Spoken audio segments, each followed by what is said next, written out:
Leslie, do you have a dog or a cat, or what do you have? I'm the former owner of a dearly departed Cairn Terrier who would have run away if I had let him go in a dog park. But I have to say, I would be more sympathetic to bicyclists than dogs.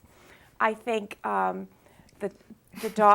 think parks are designed first for the humans and secondarily for the dogs. But I think it's good that the city's trying to find a place for dogs too. Okay. So the dog ordinance being passed, having off-leash parks, is that a success of Newton? Is that a failure? Or was that a huge waste of time? Why did we spend so much time on it? Or was this what happened here? Good thing, Jen? I think it's a work in I process. think it was slightly blown out of proportion. I think it should have been a no-brainer. One park, maybe two. I mean, now they're considering adding two more. Across this very large city, I don't think it's going to really affect residents as much as they think. Yeah. Well, you know, one of the discussions was if you have one in one ward, Why don't not mine? you have one in somebody else's ward? And so Right. perhaps that had something to do with that. I mean, I don't really see that big a deal with a dog We park. could bring the Guantanamo terrorists up to basically manage the dog parks. You know, there's just so many roads that I would rather not go down with that right now. All right, I'm just trying to pull things together, Charlie, that's all. All right. Well, let's pull together the lunch ladies for a second, because that was something where anybody who had kids in school, they were concerned about this. Love the lunch ladies. Who doesn't love a lunch lady? Right. Right? Okay, so did we treat them fairly? Gail? We had to do what we did. I mean, did we treat them fairly? Well, it was a big story. So It was a clearly big there was story. Some discussion about that. You know, the budget is it's under great stress. So yes.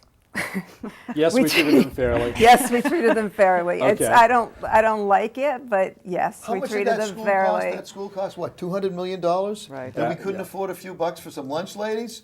Well, the problem was that there was losing money. Huh? The lunch program The was lunch lose program money. was losing money, and we, you know. Well, I'm generally in we're- favor of lunch ladies, so I just wanted to put my 2 cents in there. I'm not against. I I'm love not, dogs and lunch ladies. I don't like the terrorists in Guantanamo. Well, thank you for taking that principled stand.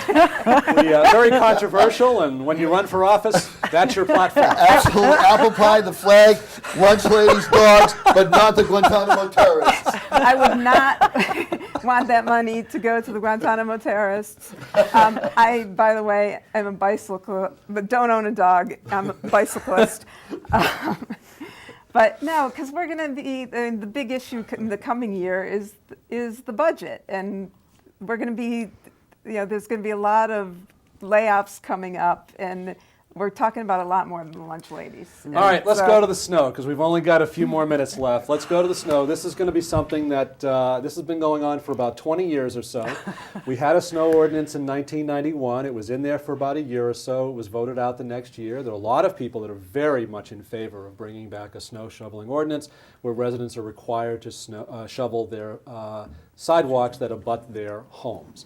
Very contentious, to say the very least. The blogs are talking about it, regardless of where they are, whether it's the Globe. In fact, there was an article in the Wall Street Journal today that actually mentioned it. There was a story on WBZ television with Joe Shortsleeve. So it's not just a Newton thing. Apparently, this is something that may relate. I have a solution. What's that? Bring the Guantanamo terrorists up to shovel the snow. I want to be in your newsroom during the day when you're deciding what. So are we handling this in the right way, or is this one of those distractions from the $8 million budget? In other words, is this one of those things that people just love to complain about, and you can't possibly have the right answer no matter what side of the issue that you're on, Leslie? Well, I remember trying to get my kids to school, and when the sidewalks were not shoveled, there was no way the kids could walk there. So I think the priority needs to be made, the streets that really need to be shoveled, those sidewalks, the main thoroughfares, those sidewalks need to be shoveled. Residents or the city retain that responsibility? Because that is a legitimate question.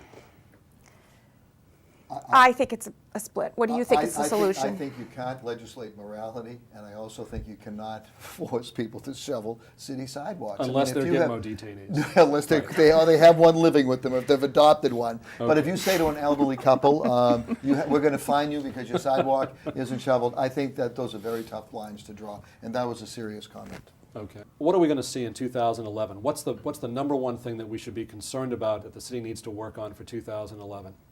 My guess is that the mayor will ask for an override. Okay. Whether or not that's going to happen, I don't know, but that's my guess. Okay. If he does it pass or does it not pass? What's your guess? That's a tough one.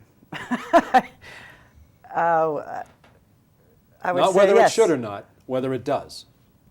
Yes. Okay. Gail, what do you think? I think the big issue is the budget, and I don't think the mayor's going to ask for an override. Okay. If he does, will it pass or will it not pass? He's not going to. Override or debt exclusion, either way. I don't think that's going to happen in 2011. I Okay. think it's going to happen in 2012. Okay. Leslie? I have to agree with Gail. I think it will not happen next year.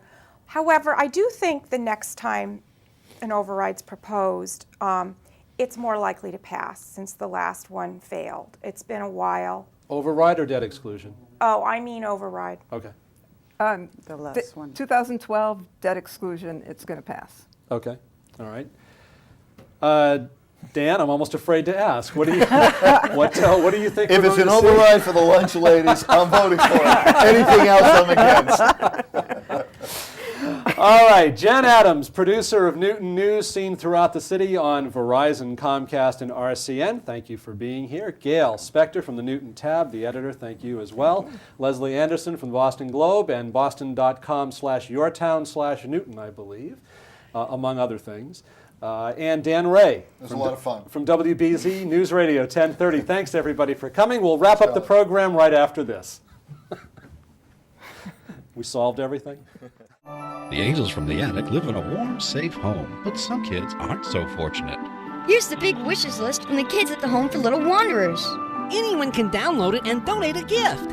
I'm wrapping mittens. Hope they like this basketball. I'm sending a sweatshirt and a warm coat, too.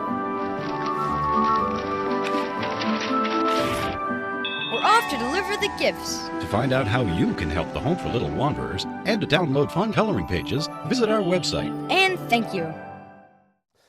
Before we go, a thank you. As most of you know, in addition to hosting this program, I serve Newton as Alderman at Large from Ward 6. The at-large part means that even though I'm from a particular ward, I'm on the ballot citywide. Well, I've now completed my first full year in office as one of your aldermen. I ran for office because I was turning 50 and wanted to do something that would make a real difference, something that could improve things here in my hometown, the city of Newton. So here we are a year later. I'm proud to have led the way in establishing the Newton Silver Alert program, which can, among other things, help keep those with Alzheimer's safer. I'm also proud to work on zoning issues and ways that homeowners can make improvements to their houses and still keep a check on those monster homes. There were issues about Gitmo, the trash, the snow, the sidewalks, the budget, the schools, the dog parks, new construction and development, and a lot more. None of which are simple or easy, all of which, though, are important. I'm proud to have been at virtually every major city event, from Veterans and Memorial Day activities to the awarding of a Congressional Gold Medal. Quite an honor. You know, the job of alderman is what you make of it, and I've chosen to speak out, to say what's on my mind, even when it might not have been so politically correct. I do take the work itself seriously, but I also try to have some fun and hopefully never take myself too seriously. So thank you for the opportunity to serve you as alderman. Thank you also for watching Newton Newsmakers, and I hope you have a very happy new year.